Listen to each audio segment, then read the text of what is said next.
राधे कृष्णा। जय बोलो सीता रामचंद्र भगवान की जय। श्री राम जय राम जय जय राम। श्री राम जय राम जय जय राम। जय बोलो सीता रामचंद्र भगवान की जय। जय बोलो राष्ट्र गुरु समर्थ रामदास स्वामी की जय। जय बोलो वीर धीर सूर आंजनेय स्वामी की जय। जय बोलो स्वराज्य सिंहासनाधिपति छत्रपति शिवाजी महाराज राजे की जय। जय हिंद भारत माता की जय। समर्थ ராமதாசர் ஒரு அழுக்கு துணியை கூட ரொம்ப விசேஷமாக திரியாக்கி அதை தூக்கி எறிஞ்ச அந்த பெண்மணிக்கு வாழ்க்கையில் சமாதானம், சாந்தி, நிம்மதி, பக்தி, ஞான, வைராக்கியம், ஆயுர், ஆரோக்கிய, ஐஸ்வர்யம் எல்லாம் சித்திக்கட்டும்னு ஒரு பிரார்த்தனை. எஸ், குரு மேல பல சந்தர்ப்பங்கள்ல நம்ம பலது தூக்கி அடிக்கிறோம். நம்முடைய கோபங்கள், தாபங்கள், பைத்திகார்த்தனங்கள், முட்டாள்தனங்கள், எதிர்பார்ப்புகள், ஏமாற்றங்கள், பயம், கவலைகள், குழப்பங்கள், சந்தேகங்கள், லிஸ்ட் போயிட்டே இருக்கும். நீ எதெல்லாம் தூக்கி போடுறாலோ அதெல்லாம் குரு எடுத்து சரி பண்ணி உங்களை சரி பண்ணி உங்களுக்கு உங்களை புரிய வைக்கிற. புரியுறதோ? சமர்த்த ராமதாசர் இந்த சமயத்துல இந்த ஸ்திரீ கிட்ட அவளுடைய அந்த அழுக்கு துணியை வாங்கிட்டு இப்படி கிருப பண்ணார். சில சந்தர்ப்பங்கள் வெளுத்து வாங்கிடுவார். அதுவும் நம்ம பார்த்துருக்கோம். கல்யாண் சுவாமி, உத்தவ் சுவாமி. குருவோட மோடுன்னு ஒண்ணு இருக்குல்ல, சமயத்துல ஹைபர்நேட் மோட்ல இருப்பார், சமயத்துல சைலண்ட் மோட்ல இருப்பார், சமயத்துல பிளாஸ்டிங் மோட்ல இருப்பார். எஸ், நான் அதை பார்த்துருக்கேன் என் குருஜி அம்மா கிட்ட.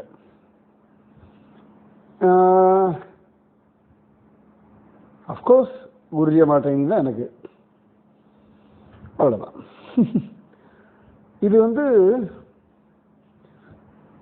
ஒரு சாதாரண விஷயம். உங்களை சரி பண்றதுக்கு எந்த மோடு எப்ப யூஸ் பண்ணணுமோ அந்த மோடை யூஸ் பண்ணுவார். இதான் சிம்பிள் லாஜிக். உங்களை சரி பண்ணணும் இல்லையா? இப்படியே கற்பனையில் ஓடிண்டே இருப்பேன். அதான் சொல்றேன், பல சந்தர்ப்பங்கள்ல யதார்த்தத்தை விட்டு என்னமோ யோசனை பண்ணிட்டு இருப்பேன். நிறைய பேர் பக்தி அப்படின்னா உடனே எல்லாத்தையும் விட்டுட்டு போகணும். இது ரொம்ப காமனான ஒரு எண்ணம். கிருஷ்ணனை பிடிச்சாச்சுன்னு எல்லாத்தையும் விட்டுடணும். கிருஷ்ணனை பிடிச்சாச்சுன்னு எல்லாத்தையும் விடணும் யார் சொன்னா? உங்களுக்கு குடும்பத்தை விடணும்லாம் சொல்லவே இல்லை. பிரகல்லாதன், துருவன்லாம் குடும்பத்தெல்லாம் விடலை. இத்தனைக்கும் பிரகல்லாதன், துருவன் எல்லாம் நல்லா புரிஞ்சுக்கணும். சின்ன வயசுலயே பகவானை பார்த்தவர்கள். எத்தனை வயசுல? 5 வயசுல. ஓகேவா? 5 வயசுல பகவானை பார்த்துட்டு அதன் பிறகும் அவ்வளவு அழகா வாழ்ந்து குடும்பம் நடத்தி குழந்தைகள் எல்லாம் பெற்றுண்டு ஜம்முன்னு வாழ்ந்தார்கள். பகவான் சொன்னபடி. அதுவும் துருவன்லாம் 36,000 வருஷங்கள். அப்ப என்ன ஒரு பக்குவம் அந்த வயலுக்கு இருக்கணும் இல்லையா? இதைத்தான் நான் உங்ககிட்ட எதிர்பார்க்கிறேன். Get ready for living.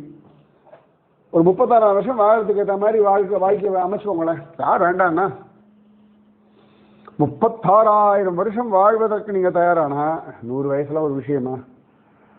36 வருஷம் வாழணும். எவ்வளவு ஹெல்த்தியா இருக்கணும். அப்ப 100 வயசுல ஒண்ணுமே இல்லை. அப்ப சூப்பரா வாழலாமே. அப்ப உங்களுடைய எண்ணங்கள் அப்படி இருக்கணும். அவ்வளவு ஸ்ட்ராங்காக இருக்கணும், அவ்வளவு ஆரோக்கியமாக இருக்கணும், அவ்வளவு ஹாப்பியாக இருக்கணும், அவ்வளவு ஹெல்த்தியாக இருக்கணும். இது ஒன்றும் கஷ்டம் கிடையாது, ஒரு கஷ்டமும் கிடையாது.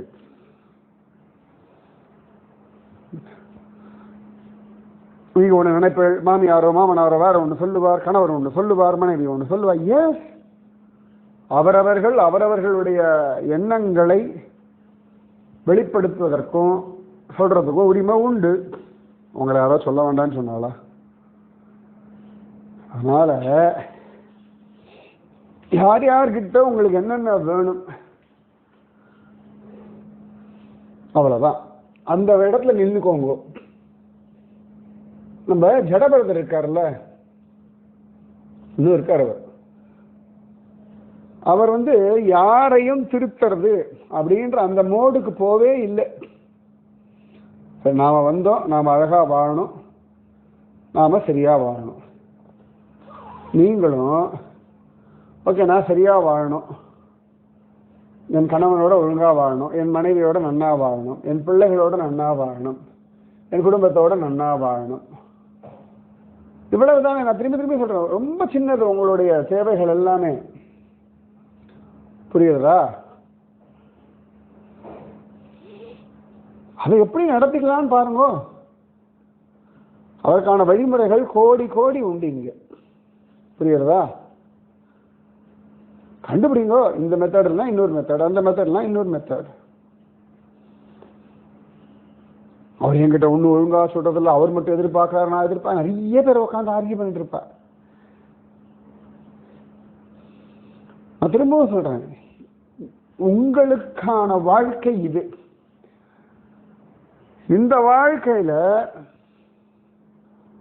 நீங்கள் என்னவா இருக்கணும், எப்படி இருக்கணும், இதுல கான்சென்ட்ரேட் பண்றதை விட்டுட்டு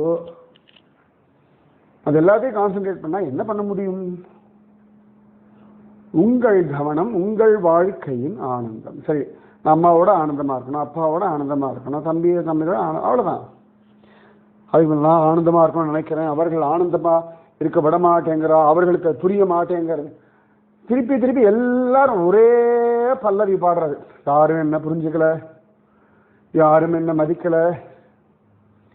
புரிய வைங்கோ, மதிப்பு கொடுக்க வைங்கோ. இதெல்லாம் நீங்க தான் பண்ணணும். சுவாமி கூட இருக்கார், நாமஜபம் கூட இருக்கு, குரு ஆசீர்வாதம் கூட இருக்கு. நீங்க தான் பண்ணிக்கணும். சரியா? வாழ்க்கை விசேஷமானது, வாழ்க்கை அற்புதமானது, வாழ்க்கை தெய்வீகமானது. வாழ்ந்துட்டு போங்கள, என்னெல்லாம் பிடிச்சிருக்கோ அழகா அனுபவிங்கோ. அதில் ஒரு தெளிவுக்கு வாங்குவோம். உங்களுக்கு ஒரு கிளாரிட்டி வந்தால் தான், உங்கள் வாழ்க்கையை பற்றி உங்களுக்கு ஒரு அபிப்பிராயம் இருந்தால் தான் கண்டிப்பாக அழகா. என்ன இப்போ பகவான் எதையும் தடை சொல்லலை, வாழ சொல்லியிருக்கான். வாழுங்கள் வாழுங்கள், வாழ்ந்து கொண்டே இருங்கள். சரியா? எதுவுமே இங்க அழகா தெளிவா சொல்லப்பட்டிருக்கு. நீங்க புரிஞ்சு நடந்துக்கோங்க, அவ்வளவுதான். சமர்த்த ராமதாசர், த கிரேட் குரு, பல பேருக்கு எல்லா விஷயங்களையும் சொல்லி ரொம்ப அழகா வழிநடத்தக்கூடிய ஒருத்தர். ராஷ்டிர குரு, ராஜகுரு, மகா ராஷ்டிர குரு. ஆனா ரொம்ப சிம்பிள் மேன், ரொம்ப சிம்பிள். பெரிய தபஸ்வி.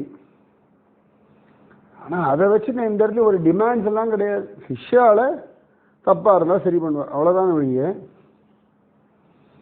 மனுஷாக்கிட்டலாம் பெரிய டிமாண்ட்ஸ் எல்லாம் வச்சுக்கவே மாட்டார். அவர் பாடு எங்கேயாவது சுத்தின்னு இருப்பார். பெருசாலாம் யோசிக்க மாட்டார். பெருசாலாம் யோசிக்க மாட்டார்னா, இவன் எப்படி நடத்துறா, எனக்கு மரியாதை இருக்கா, நான் ராஷ்டிர குரு, நான் சத்ரபதி சிவாஜியினுடைய குரு, அதை சொல்லவே மாட்டார். நாரத ஒரு இடத்துலயும் நான் துருவனோட குரு, நான் பிரகலாதனோட குரு, அது சொல்லவே மாட்டார். நான் இன்னாருடைய சிஷ்யன் அவாதான் சொல்லணுமே ஒழிய நான் இன்னாருடைய குருன்னு ஒரு நாளும் குரு யார்ட்டையும் சொல்ல மாட்டார். என்ன அவசியம் இருக்கு? கரெக்ட். சிஷ்யர்கள் நல்லா இருந்தால் சந்தோஷம், அவ்வளோதான். சமர்த்த ராமதாசர் பல இடங்களுக்கு போவார். அப்பப்போ அவர் பாட்டு எங்கேயாவது போயிடுவார் தனியா, ஏகாந்தம் அப்படின்ற ஒரு மோடு போயிடுவார். அது ஒரு சுகம் தானே. எப்போ பார்த்தாலும் கூட்டத்தில் இருக்க முடியாது, எப்போ பார்த்தாலும் கூட்டத்தில் இருக்க வேண்டிய அவசியமும் இல்லை. கூட்டத்தில் இருந்தாலும் எல்லார்கிட்டையும் பேசினாலும் அவள் ஒரு சைலண்ட் மோடில் இருப்பாள், நீங்கள் கண்டே பிடிக்க முடியாது. ஜாலியாக சிரிச்சுட்டு இருக்கா பேசிட்டு இருக்கா நினைப்போம். அவள் சைலண்டாக இருக்காளா உள்ளுக்குள்ளே யோசிச்சுட்டு இருக்காளா நீங்கள் கண்டே பிடிக்க முடியாது. அதெல்லாம் குருவினுடைய அழகான ஒரு விஷயம். அமைதியாக கூட்டத்தில் கூட அமைதியாக இருப்பாள், இதுலேயும் பட்டுக்காமல் இருப்பாள். அந்த இடத்துல வேலை முடிஞ்சாச்சா, அந்த இடத்துல வேறு வேலை இல்லை, டக்குன்னு கிளம்பிடுவா.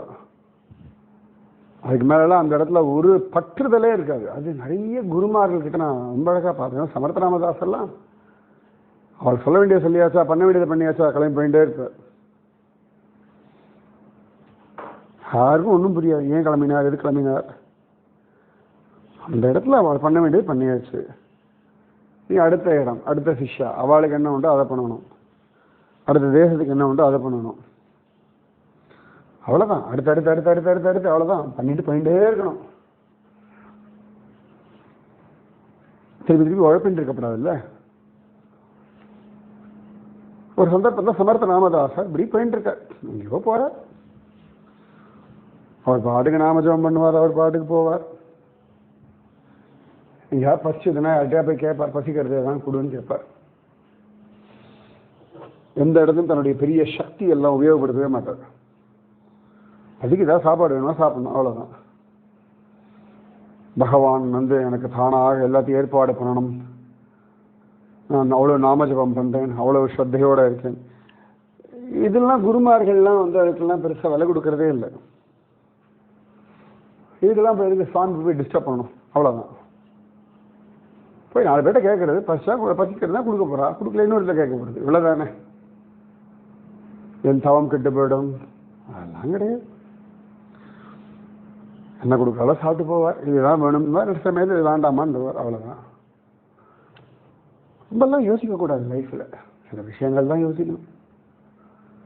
எந்த இடத்துல பிடிவாதம் இருக்கணும் அந்த இடத்துல பிடிவாதம் இருக்கணும். எந்த விஷயத்தில் கண்டுக்காமல் போயிட்டு இருக்கணும் கண்டுக்காமல் போயிட்டு இருக்கணும். யார் வீட்டு வேணா போவார், யார் கொடுத்தாலும் சாப்பிடுவார், இது வேணும் இது வேண்டான்னு சொல்லுவார், அவ்வளோதான். டிபெண்ட்ஸ், அவ்வளோதான்.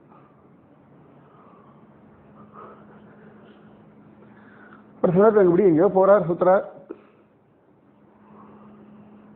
ராத்திரி ஆயிடுத்து, கொஞ்சம் குளிரெல்லாம் வேறு இருந்தது, ரொம்ப தோணித்து. அங்கே போனார், ஏதோ ஒரு வீடு இருந்தது, ராத்திரி போய் கதவை தட்டினார். என்னமோ அந்த வீட்டுக்காரனுக்கு பாக்கியம். சில சந்தர்ப்பங்களில் உரிமையோட இதுதான் அதுதான் கேட்பா, சில சந்தர்ப்பங்களில் கண்டிக்கவே மாட்டா, கொடுத்தாலும் சீகரிக்க மாட்டா. இப்படியும் உண்டு அப்படியும் உண்டு.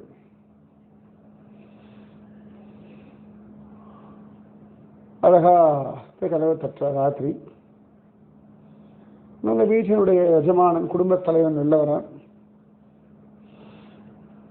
பார்த்தான், ஒரு சாது. என்ன வேணும் அப்படின்னா, சமர்த்த ராமதாஸ் சொன்னார், நான் ராத்திரி இங்கே படுத்துட்டு போகலாமா, காத்தால விடிஞ்சோன்னா போயிடுவேன், நீங்கள் ராத்திரி இங்கே தங்கிக்கலாமா.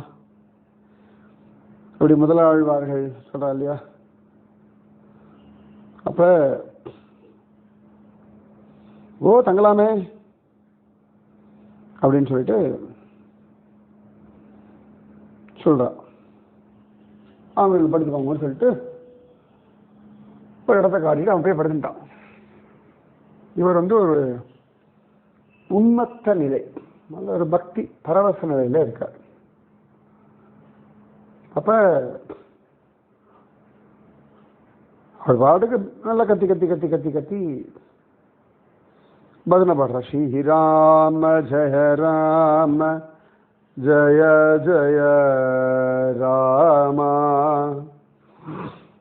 ஸ்ரீராம ஜய ராம ஜய ஜய ராமா அப்படின்னு பாடுறார். நல்ல கத்தி உறக்க பாடுற, நல்ல கணீர் குரல். பாட ஆரம்பிச்சோடனே அந்த இடம் கொடுத்த அந்த எஜமானன் தான், ஐயா ராத்திரி வெள்ளை குளிர்றது, படுத்துக்கு ஒரு இடம் வேணும், அதனால கொடுத்தேன். இது இப்படிலாம் கத்தி பஜனை பாடிட்டு இருந்தா சரிபட்டு வராது, அமைதியா படுத்துக்கோங்க, காத்தால எழுந்து கிளம்பி போங்க. அடுத்த நாள் காத்தால வேலையெல்லாம் இருக்கு, சரியா? இது பாடுறதுன்னா பகல் பொழுது பாடும், உட்காந்து கேட்கலாம். ஆஞ்சி ஊஞ்சி வீட்டில் இருக்க பெண்கள் நாங்கள்லாம் வேலைலாம் முடிச்சுட்டு அதான் களைச்சி போய் தூங்கிட்டு இருக்கோம். அதனால சத்த அமைதியா இருக்கீரா அப்படின்னு உன்னே சமர்த்தனாம தான் சார். ஓ சரி சரி, மன்னிச்சுடுப்பா, டக்குனு மன்னிச்சுடுப்பான்னு. ஆஹா மன்னிப்பெல்லாம் கேட்க வேண்டாம் ஐயா, சாது புரிஞ்சுட்டீங்கன்னா சந்தோஷம். ரைட்டா, எவ்வளோ பெரியவர். உடனே நான் யார் தெரியுமா, இந்த நாமஜபம் எவ்வளோ சக்தி வாய்ந்தது தெரியுமா, உன் வாழ்க்கைக்கு நல்லது மட்டும் நாமஜபம் பண்ணுறேன். நிறைய பேர் இந்த பக்தியில் வந்ததுக்கப்புறம் இந்த வசனம் எல்லாம் பேசிட்டு அடுத்த ஆளுக்கு அட்வைஸ் பண்ணுற போது போயிடுவான். இது பெரிய பிரச்சனை. நான் திரும்ப திரும்ப சொல்கிறேன்னா, உங்கள் கதையை பாருங்க. அடுத்த ஆளுக்கு அட்வைஸ் பண்ணுறதுக்கெல்லாம் உங்களுக்கு சுவாமி அதிகாரம் கொடுக்கும்போது பண்ணிக்கலாம். நம்ம கதையே நல்ல கதையாக இருக்குது. இதில் நான் கணவரை சரி செய்கிறேன், மனைவியை சரி செய்கிறேன், சரி செய்ய வேண்டாம். அதை எப்படி ஹேண்டில் பண்ணுறதுன்னு நீங்கள் கற்றுக்கோங்க. இவ்வளோதான் உங்களுக்கு ஈஸி லைஃப். ஹேண்டில் பண்ண கற்றுக்கோங்க. இவாளை சரி பண்ணுறதா வாழை சரி பண்ணுறதுன்னா ஹேண்டில் பண்ண கற்றுக்கோங்க, ரொம்ப ஈஸி. நான் முருங்கைக்காவை ஈஸியாக சரி பண்ணுறேன்லாம் யாரும் இறங்கக்கூடாது இல்லையா? நான் கத்திரிக்காவை டிசைனை மாற்றுறேன், வெண்டைக்காவை இன்னும் சுலபமாக்குறேன், அதெல்லாம் வேண்டாம். அதுக்கப்புறம் அப்படி தான். அது முருங்கைக்காவை, அந்த முருங்கைக்காவை எப்படி ஹேண்டில் பண்ணணும் கற்றுக்கோங்க. வாழைப்பழமாக அதை எப்படி ஹேண்டில் பண்ணணும், அதை எப்படி பராமரிக்கணும், அது எப்படி கெட்டு போகாமல் இருக்கணும், அதை எப்படி உபயோகப்படுத்திக்கணும். நீங்கள் உலகத்தை தெரிஞ்சுக்க வேண்டியது எல்லாவற்றையும் நீங்கள் அதை எப்படி உபயோகப்படுத்திக் கொள்வது, அதை நீங்கள் எப்படி ஹேண்டில் பண்ணலாம், அதெல்லாம் தெரிஞ்சுக்க வேண்டியது. இப்போ கையில் தான் அழுக்காயிருதுன்னா அதுக்கு அழுக்கு எப்படி போக்குறது, அவ்வளோதான் பார்க்கணும். சாணியை மிதிச்சாச்சுன்னா காலம் ட்ரை பண்ணணும், காலம் நம்பிடணும், அவ்வளோதான். மாட்டு சாணியை மிதிக்காமல் இருப்பது எப்படி, மாடு சாணியை போடாமல் இருப்பது எப்படி, மாட்டு சாணியில் நாற்றம் வராமல் இருப்பது, இப்படிதான் உட்காந்து யோசிச்சுலாம் நடக்காது. ரைட்? உங்களுக்கு என்ன வேணும் வாழ்க்கையில்? சந்தோஷமா இருக்கணுமா? அதுக்கு என்னெல்லாம் வழிகளை விட கண்டுபிடிக்கணும், அவ்வளோதான். அதை விட்டு போட்டு வேற எதையான பண்ணிட்டு இருந்தாலும் டைம் வேஸ்ட், எனர்ஜி வேஸ்ட்டு. புரியுறதா? சமர்த்தனாம தான் ஒரு பாடு ஒன்று மனசுக்குள்ள பாட ஆரம்பிச்சார். ஸ்ரீராம ஜெய ராம ஜெய ஜெய ராம. அது மெலீஸ் குரல்ல கூட பாடலை. என்னத்துக்கு? ஏன்னா ராத்திரி நீங்கள் ராத்திரி படுத்துனா இந்த கடிகாரத்தினுடைய முள் சப்தம் கூட டிக் டிக் டிக் நல்லா கேட்கும், பிரச்சனை கேட்கும், நல்ல சப்தமாக தெளிவாக கேட்கும். ஏன்னா ஊரே அமைதியாக இருக்கு இல்லையா? அப்போ கிராமம் வேற, சின்ன சப்தம் கூட நல்லா கேட்கும். நகரத்திலேயே இப்போ ராத்திரி நம்ம கதவெல்லாம் சாத்திட்டோம் அப்படின்னா ஒன்றுமே கேட்காது இல்லையா? ஃபேன் சத்தம், கடிகாரம், முள் சப்தம் அவ்வளோதானே கேட்கும். நல்ல வேலை ஃபோனில் சப்தம் வர்றது இல்லை, tick tick tick டிக்னு. Samarth Ramadoss அழகாக ஒரு பாட்டுக்கு மனசுக்குள்ள பஜனை பாடுறார், யாரையும் தொந்தரவு பண்ணல. சில சந்தர்ப்பங்கள் எப்படிதான் ஆகும், வீட்டில் இருக்கவா ரொம்ப தொந்தரவு பண்ணாது, எப்போதாலும் பஜனை பஜனை பண்ணிட்டு இருக்காது, கொஞ்சம் மனசுக்குள்ள பண்ணுங்க. அதான் நான் எப்படியே சொல்லுவேன், நீங்கள் மனசுக்குள்ள நாம ஜபம் பண்ணுறதோ, மனசுக்குள்ள பிரார்த்தனை பண்ணுறதோ, மனசுக்குள்ள பகவான் இடத்துல பேசுறதோ யாருக்கும் தடை இல்லை. உங்களுக்கு யாரும் தடை சொல்லவே மாட்டாங்க. நீங்கள் மனசுக்குள்ள வச்சுட்டு இருந்தா போதும். சில விஷயங்கள்லாம் மனசுக்குள்ளேயே இருக்கட்டும். அது ரொம்ப சுலபம், அது ஒரு சுகம், அது ரொம்ப ஜாலி. நீங்க பாட்டுக்கு ஜபிங்கோ, நீங்க பாட்டுக்கு அமைதியா இருங்கோ. உங்களுடைய அமைதியும் உங்களுடைய விஷயமும் நல்லது, அது உங்களுக்கு பலம் கொடுக்கும். உடனே டென்ஷன் ஆகக்கூடாது, உடனே பொறுமையாக இருக்கப்படாது. ஒரு அட்வைஸ்லாம் பண்ணவே போகல. சரி நாம ஜபம் பண்றார். என்னமோ தெரியல, அந்த வீட்டு எஜமானனுக்கு அவர் நாமும் தானே ஜபிச்சார். நான் போய் இதுக்கு போய் ஏன் இப்படி சொன்னேன்? ஒன்றும் வேணுன்ட்டாவும் கத்தவும் இல்லையே, அண்ணா ரமணீயமா தானே பாடிட்டு இருந்தாலும் ஸ்ரீராம ஜெயராம ஜெய ஜெயராம அழகா தானே சொல்லிட்டு இருந்தார். சரி, ஸ்ரீராம ஜெயராம ஜெய ஜெயராமன்னா இதெல்லாம் நம்ம சமர்த்த ராமதாசர் அவருடைய சிஷ்யர்கள் ஜபிப்பாளே. சமர்த்த ராமதாசர் நம்ம ராஷ்டிர குருவாச்சே, சத்ரபதி சிவாஜியோட குருவாச்சே. ஒருவேளை அவர் தானும், அவர் தான் அங்கங்க போவார், அங்கங்க தங்குவார், சில நாள் ராத்திரி ஆகில தங்குவார்னு கேள்விப்பட்டிருக்கோமே. ஒருவேளை அவர் தானோ? திடுக்கிடுது எழுந்தான். உன கையில ஒரு சின்ன விளக்கு எடுத்துட்டு இப்படியே வந்தா, இப்படியே வந்து இப்படி ஒத்து பார்க்கிறார். சமத்தான் அதை இப்படி பார்த்தா படுத்துட்டு நாமஜம் பண்ணிட்டு மனசுல தானே பாடுற. அப்படி பார்க்க சமத் ராமதாஸ், நான் கத்தி பாடலையேப்பா, தெரியாம கத்திட்டேனும் அப்படின்ற, ரொம்ப சிம்பிளா. அதாவது தெரியாம சப்தம் போட்டுட்டேன்னா ஒத்து பார்த்தா ராமதாசர் தெரிஞ்சுடுது அவனுக்கு. கேள்விப்பட்டிருக்கான், அவர் நெத்தியில் அவர் புடச்சுருக்கும், அவருடைய அங்க லட்சணங்கள்லாம் நிறைய பேர் சொல்ல கேள்விப்பட்டிருக்கான். எப்படியோ பார்த்துருக்கானா இல்லையான்னு தெரியல, பேசியிருந்தா தெரிஞ்சு கண்டுபிடிச்சிருக்கானே. உடனே விளக்க வச்சு காலில் விழுந்தா, மன்னிச்சிருங்கோ சுவாமி, நீ சமர்த்த ராமதாசர் தானே? ஆமாப்பா, அதுக்கு என்ன, ஐயா மன்னிச்சிடுங்கோ, நீங்க யாருன்னு தெரியாம. அதனால என்ன பார்க்க, உன் குடும்பம் நிம்மதியா தூங்கணும், நீங்கள்லாம் அடுத்த காலத்தில் வேலைக்கு போகணும், பொறுப்புகள் இருக்கு. நீ சொன்னது ஒரு தப்பும் இல்லையம்மா, நான் பண்ணதான் தப்பு. ஐயோ பெரிய பெரிய வார்த்தைகள்லாம் சொல்லாதீங்க, மன்னிச்சிடுங்க. அதெல்லாம் ஒன்றும் இல்லை, வெள்ளை உள்ள வந்து படுத்துக்கோங்க. சரி உள்ள வரேன். ரொம்ப அழகு. உடனே அவர் அழகா உள்ள இஷ்ட போனார். சமர்த்த ராமதாசர் நமஸ்காரம் பண்ணி வச்சு படுக்கையெல்லாம் போட்டு கொடுத்தார். சமர்த்த ராமதாசர் அங்கே படுத்துட்டார். அடுத்த நாள் காத்தால எழுந்து எல்லாருக்கும் ஆசீர்வாதம் பண்ணிட்டு அழகாக கிளம்புறார். அவ்வளோ பெரியவர், அவ்வளோ சிம்பிளா இருக்கார், சாதாரணமாக நடந்துக்கிறார், ஹைப்லாம் கொடுக்காம. குரு வந்து அவ ஹைப் கொடுக்கறதே இல்லை யாருக்கிட்டையும். இந்த கீழே இருக்கிற கூட்டங்கள் தான் ஹைப் கொடுக்கறது. சாதாரண உங்க குரு மேல மரியாதை இருக்கட்டும், உங்க குரு மேல உங்களுக்கு அக்கறை இருக்கட்டும், உரிமை இருக்கட்டும். ஆனா நீங்க ஓவர் ஹைப் கொடுத்து உங்க குடும்பத்திற்கு வாழ்க்கை உங்க குரு மேல வெறுப்பு வர முடியாது பண்ணப்படாது.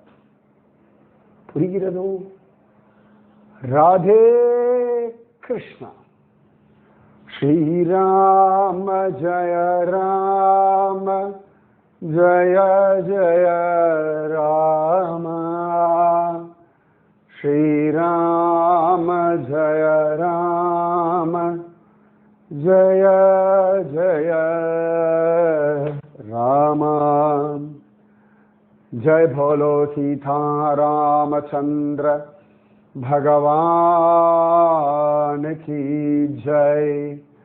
जय बोलो राष्ट्र गुरु समर्थ रामदास स्वामी की जय. जय बोलो वीर धीर सूर आंजनेय स्वामी की जय. जय बोलो स्वराज्य सिंहासनाधिपति छत्रपति शिवाजी महाराज राजे की जय.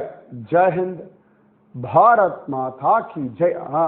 இன்னைக்கு கனகதாசருடைய ஜெயந்தி, கனகதாசருடைய அவதார தினம். சாந்திர மாச அடிப்படையில் வரக்கூடிய கார்த்திகை மாச 18வது நாள் அவர் அவதரித்தார் அப்படின்னு தான் கொண்டாடப்படுறது. உடுப்பி கிருஷ்ணனையே திரும்ப வச்ச ஒரு மகாத்மா. அந்த கனகதாசர் போல நமக்கும் பக்தி, ஸ்ரத்தை, ஞானம், வைராக்கியம் சகலமும் உண்டாகட்டும்.